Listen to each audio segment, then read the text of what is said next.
원장님, 홍진경 씨가 가슴 성형을 했었다고 고백한 적이 있었는데 현재는 보형물을 제거한 상태래요. 알고 계셨나요? 잘 몰랐어요. 저는 이번에 기사 보고 알았고 이 외에도 많은 연예인들이 가슴 성형을 고민하고 있다고 하더라고요. 그래서 오늘은 연예인들의 가슴 성형 고민에 대해서 알아보고자 합니다.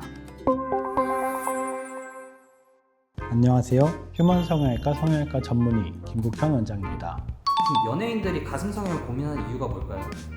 연예인들은 아무래도 화면에 많이 노출되는 직업이다 보니까 화면에서 어떻게 보이는지가 매우 중요하기 때문에 화면은 실제 볼륨보다 볼륨감이 적어 보이는 경우가 있기 때문에 실제로는 볼륨감이 적당함에도 불구하고 화면에서 조금 작아 보이는 것을 컴플렉스라고 생각하시고 고민이 깊어질 수밖에 없을 것 같습니다. 또 패션, 스타일링 따라서 가슴 예쁘게 잡히는 것도 중요할 수 있고 훨씬 더 좋은 모양과 좋은 라인을 가져야 되기 때문에 연예인들은 조금 더 자연스럽고 그 다음에 조금 더 탄력 있게 보이는 가슴 성형을 고민하는 경우가 많은 것 같습니다. 연예인과 비연예인의 가슴 성형 차이가 있을까요? 비연예인 같은 경우랑 연예인이 막 틀리거나 이러진 않을 것 같아요. 전체적으로 아름답고 이쁜 가슴을 만들어야 되는 건 맞지만 조금 더 연예인인 경우에는 사진을 찍었을 때 잘 나오는, 흔히 얘기해서 라인이 선명해 보이도록 디자인을 해야 되고 또 춤을 추거나 운동을 해야 되는 경우도 많고 움직임에 따라서 가슴 라인이나 가슴 모양을 조금 더 자연스럽게 흐르는 듯한 느낌을 하는 게 중요할 것 같습니다. 또 환자분들에 따라서는 스케줄이 되게 빠듯한 경우에는 최대한 빠른 회복을 원하는 경우도 많거든요. 붓기하고 멍 최소화하고 그다음에 회복 기간도 조금 빠르게 해주고 조금 더 관리를 좀 타이트하게 관리를 해주는 이렇게 스케줄에 따라서 적용하는 경우도 많은 것 같습니다. 삽입 부위나 수술 방법이 좀 다르진 않아요? 최근에는 겨드랑이 절개나 밑선 절개를 선택할 때 노출되는 부위를 더 신경을 쓰는 것 같아요. 다른 사람이 봐서 흉터도 좋고 잘 안 보인다라고 생각을 하더라도 겨드랑이 노출이 많은 옷이나 얇은 옷이나 비키니 같은 걸 많이 입는 경우에는 오히려 밑선 절개가 더 안 보인다고 생각하고 더 안전하다고 생각하기 때문에 환자분들이 생활 패턴, 또 운동하는 거, 그다음에 사진을 많이 찍는 직업적인 경우에서도 오히려 최근에는 밑선 절개가 조금 더 선호되는 이유도 이런 이유가 있을 것 같습니다. 혹시 연예인들만 따로 쓰는 그런 보형물이 있을까요?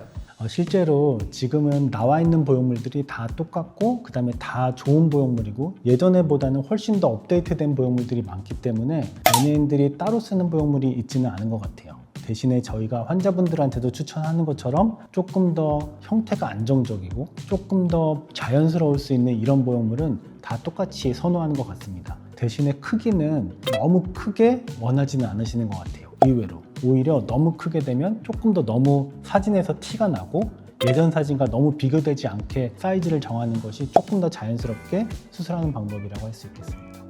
그러면 필러나 지방 이식으로 관리하는 연예인들도 있나요? 예전에는 필러나 지방 이식을 권하시는 의사 선생님들도 있었고 성형외과 전문의 선생님들 중에서도 필러나 지방 이식을 선호하시는 분들도 계셨는데 필러나 지방 이식은 영구적일 수 없고 여러 가지 부작용도 일으키는 것으로 되어 있기 때문에 최근에는 많이 추천하지 않습니다. 최근에 기사에 보면 이세영 씨가 예전에 필러를 맞고 조금 고생을 하셔서 필러를 다 제거한 후에 다시 보형물로 재건 수술, 확대 수술을 했다는 기사가 있는데요. 이처럼 필러나 지방 이식은 보형물 수술보다 더 안전하기 어렵고 사이즈 면에서도 큰 만족을 가져올 수 없습니다. 따라서 가슴 보형물 수술이 훨씬 더 안전하고 사이즈 측면에서도 훨씬 더 만족감을 주는 수술이 분명합니다. 원장님은 성형한 연예인 가슴을 한 번에 알아볼 수 있나요? 옛날에는 가슴 수술이 조금 더 단단하고 보형물 자체도 조금 티가 나고 크게 하면 크게 할수록 또 날씬하신 분들의 위쪽에서 좀 드러나기도 하고 예전에는 또 보형물이 형태 안정성이 좀 떨어져서 포지션에 따라서 보이기도 하고 해서 알 수 있었다면 지금은 그렇게 알기 쉽지는 않을 것 같아요. 가슴 성형 수술도 많이 발전을 했지만 예전의 보형물보다 지금 보형물은 훨씬 더 자연스럽고 훨씬 더 안정성도 높아졌거든요. 실제적으로 만져보고 초음파를 보지 않고서는 눈으로만 딱 봐서 사진으로만 봐서 맞추기는 쉽지는 않을 것 같습니다. 운동하는 연예인들은 가슴 성형 후에 관리가 좀 다를까요? 실제적으로 운동량이 많고 활동량이 많은 분들은 가슴의 움직임도 조금 더 있을 수 있고 가슴 방, 흔히 얘기하는 공간의 위치도 조금 더 흔들릴 수 있기 때문에 저희가 조금 더 타이트하게 관리를 하는 편이에요. 그렇다고 해서 뭐 조금 더 자주 보고 조금 더 뭐 많이 보고 하는 것보다는 올 때마다 거기에 신경을 써서 보는 편인데요. 아무래도 연예인이라고 하면 그래도 보여지는 직업이다 보니까 민소매를 입을 일도 많고 또 연기를 하면 역할에 따라서 노출이 또 필요할 수도 있기 때문에 흉터 관리에 조금 더 신경을 쓰시는 것 같습니다. 여성 연예인뿐만이 아니고 최근에는 많은 여성분들이 많이 노출되는 미디어에 따라서 많이 가슴 성형에 관심을 갖고 있습니다. 가슴 성형은 누구나 굉장히 만족감이 큰 수술이기는 하지만 보통 이제 회복 기간이라고 얘기하는 2달에서 한 6달까지는 흉터를 많이 신경 쓸 수밖에 없거든요.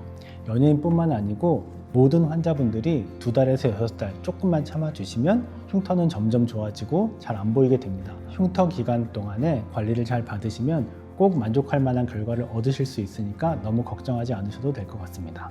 더 궁금한 내용이 있으시면 댓글을 달아주시고요. 이상 성형외과 전문의 김국현이었습니다. 감사합니다.